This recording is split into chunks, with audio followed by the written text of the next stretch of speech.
Robert Lang reads The Wits. Christmas Eve had been, for all the Mariners except Mr. Mariner, a most exhausting day. The head of the house usually got off lightly at the festive season. Lightly, that is, as far as personal effort went. Financially, no. Mr. Mariner knew that financially quite a heavy drain was being made on his resources. And later in the evening, when he got out his cheque-book to give his customary presents to his family, his relations, and the staff, the drain would be heavier. But he could afford it. He could afford it better this Christmas than at any other Christmas in the history of his steadily increasing fortune. And he didn't have to think, he didn't have to choose. He only had to consult a list and add one or two names and cross off one or two. There was quite a big item to cross off, quite a big item, though it didn't figure on the list or on the counterfoil of his cheque-book. If he saw fit, he would add the sum so saved to his children's cheques. Jeremy and Anne would then think him even more generous than he was, and if his wife made any comment, which she wouldn't, being a tactful woman, he would laugh and call it a capital distribution. Capital in every sense, my dear. But this could wait till after dinner. So of the quartet who sat down to the meal, he was the only one who hadn't spent a laborious day. His wife and Anne had both worked hard, decorating the house and making arrangements for the party on Boxing Day. They hadn't spent the time in getting presents. They hadn't had to. Anne, who was 2 years older than Jeremy, inherited her mother's gift for present-giving, and had made her selections weeks ago. She had a sixth sense for knowing what people wanted. But Jeremy had left it all to the last moment. His method was the reverse of Anne's, and much less successful. He thought of the present first and the recipient afterwards. Who would this little box do for? Who would this other little box do for? Who should be the fortunate possessor of this third little box? In present giving, his mind followed a one-way track, and this year it was little boxes. They were expensive and undiscriminating presents, and he was secretly ashamed of them. Now it was too late to do anything more, but when he thought of the 3 or 4 friends who would remain unboxed, his conscience smote him. Silent and self-reproachful, he was the first to hear the singing outside the window. "Listen, there's some carol singers." His voice, which was breaking, plunged and croaked.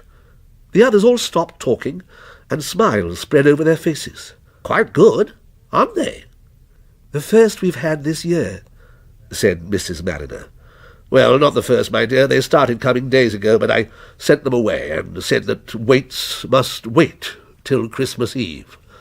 "How many of them are there?" "2, I think," said Jeremy. "A man and a woman." Jeremy got up and drew the curtain. Pierced only by a single distant street lamp, the darkness in the garden pressed against the window pane. "I can't quite see," he said, coming back, "but I think it's a man and a boy." "A man and a boy," said Mr. Mariner. "That's rather unusual. Perhaps they're choristers, Daddy. They do sing awfully well." At that moment the front door bell rang. They listened for the sound of footsteps crossing the stone flags of the hall, but there was none. "Mrs. Parfitt doesn't come till washing-up time," said Mrs. Mariner. "Who'll go and give them something?" "I will," Anne said, jumping up. "What shall I give them, Daddy?" "Oh, give them a bob," said Mr. Mariner, producing the coin from his pocket. However complicated the sum required, he always had it. Anne set off with the light step and glowing face of an eager benefactor. She came back after a minute or two at a much slower pace, and looking puzzled and rather frightened. She didn't sit down, but stood over her place, with her hands on the chair back. "He said it wasn't enough," she said.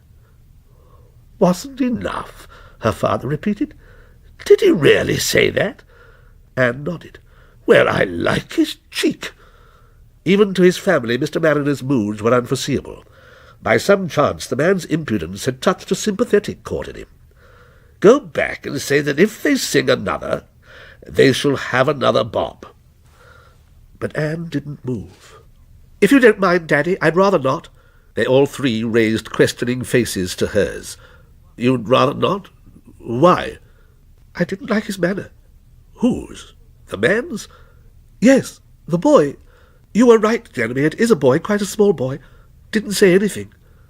"Then what was wrong with the man's manner?" Mr. Mariner, still genial, asked. "Oh, I don't know." Anne began to breathe quickly, and her fingers tightened on the chair back. "And it wasn't only his manner. Henry, I shouldn't—" began Mrs. Mariner warningly, when suddenly Jeremy jumped up. He saw the chance to redeem himself in his own eyes from his ineffectiveness over the Christmas shopping, from the general ineffectiveness that he was conscious of whenever he compared himself with Anne. "Here's the shilling," Anne said, holding it out. "He wouldn't take it." "This will make it 2, their father said, suiting the action to the word. "But only if they sing again, mind you." While Jeremy was away, they all fell silent, Anne still trying to compose her features, Mr. Mariner tapping on the table, his wife studying her rings. At last she said, "They're all so class-conscious nowadays." "It wasn't that," said Anne. "What was it?" Before she had time to answer, if she would have answered, the door opened and Jeremy came in, flushed and excited, but also triumphant, with the triumph he had won over himself. He didn't go to his place, but stood away from the table looking at his father. "He wouldn't take it," he said. "He said it wasn't enough. He said you would know why." "I should know why?" Mr. Mariner's frown was an effort to remember something. "What sort of a man is he, Jeremy?" "Tall and thin, with a pulled-in face." "And the boy?" "He looked about 7. He was crying." "Is it anyone you know, Henry?" asked his wife. I was trying to think. Yes. No. Well, yes. I might have known him. Mr. Mariner's agitation was now visible to them all, and even more felt than seen. "What did you say, Jeremy?" Jeremy's breast swelled. "I told him to go away." "And has he gone?" As though in answer, the bell pealed again. "I'll go this time," said Mrs. Mariner. "Perhaps I can do something for the child." And she was gone, before her husband's outstretched arm could stop her. Again the trio sat in silence, the children less concerned with themselves than with the gleam that kept coming and going in their father's eyes like a dipping headlight. Mrs. Mariner came back much more self-possessed than either of her children had. "I don't think he means any harm," she said. "He's a little cracked, that's all. We'd better humour him. He said he wanted to see you, Henry, but I told him you were out. He said that what we offered wasn't enough, and that he wanted what you gave him last year, whatever that means, so I suggest we give him something that isn't money. Perhaps you could spare him one of your boxes, Jeremy. A Christmas box is quite a good idea." "He won't take it," said Anne, before Jeremy could speak. "Why not?" "Because he can't," said Anne. "Can't? What do you mean?" Anne shook her head. Her mother didn't press. "Well, you are a funny girl," she said. "Anyhow, we can but try. Oh, and he said they'd sing us one more carol." They set themselves to listen, and in a moment the strains of God Rest You Merry Gentlemen began. Jeremy got up from the table. "I don't think they're singing the words right," he said. He went to the window and opened it, letting in a puff of icy air. "Oh, do shut it." "Just a moment. I want to make sure." They all listened, and this is what they heard.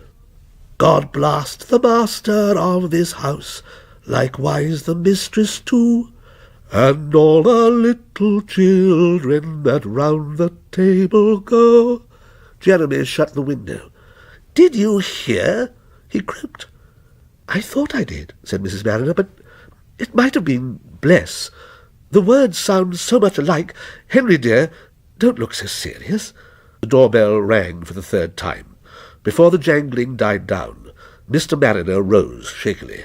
No, Henry," said his wife. "Don't go. It'll only encourage them. Besides, I said you were out." He looked at her doubtfully, and the bell rang again, louder than before. "They'll soon get tired of it," she said, "if no one comes. Henry, I beg you not to go." And when he still stared at her with groping eyes, she added, You can't remember how much you gave him last year. Her husband made an impatient gesture with his hand. But if you go, take one of Jeremy's boxes. It isn't a box they want, he said. It's a bullet. He went to the sideboard and brought out a pistol.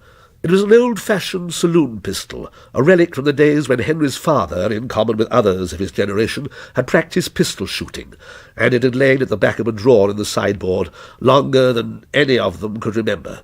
No, Henry, no, you mustn't get excited. And think of the child. She was on her feet now. They all were. Stay where you are, he snarled. Anne, Jeremy, tell him not to. Try to stop him. But his children could not, in a moment, shake off the obedience of a lifetime, and helplessly they watched him go.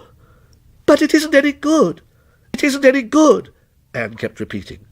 What isn't any good, darling? The pistol. You see, I've seen through him. How do you mean, seen through him? Do you mean he's an impostor? No, no, I've really seen through him. Anne's voice sank to a whisper. I saw the street lamp shining through a hole in his head. Darling, darling, yes, and the boy, too. Will you be quiet, Anne? Cried Jeremy from behind the window curtain. Will you be quiet? They're saying something. Now Daddy's pointing the gun at him. He's got him covered. His finger's on the trigger. He's going to shoot. No, he isn't. The man's coming nearer. He's come right up to Daddy. Now he's showing him something on his forehead. Oh, if I had a torch! And Daddy's dropped it. He's dropped the gun. As he spoke, they heard the clatter. It was like the sound that gives confirmation to a wireless commentator's words. Jeremy's voice broke out again. He's going off with them. He's going off with them. They're leading him away. Before she or any of them could reach the door, Mrs. Mariner had fainted. The police didn't take long to come. On the grass near the garden gate, they found the body. There were signs of a struggle, a slither like a skid mark on the gravel, heel marks dug deep into the turf. Later it was learnt that Mr. Mariner had died of a coronary thrombosis. Of his assailants, not a trace was found, but the motive couldn't have been robbery, for all the money he had had in his pockets, and all the notes out of his wallet, a large sum, were scattered around him, as if he had made a last attempt to buy his captors off, but couldn't give them enough. The Waits by L.P. Hartley was read by Robert Lang and produced by Peter Kavanagh. And we'll have another L.P. Hartley story tomorrow about a novelist and his rather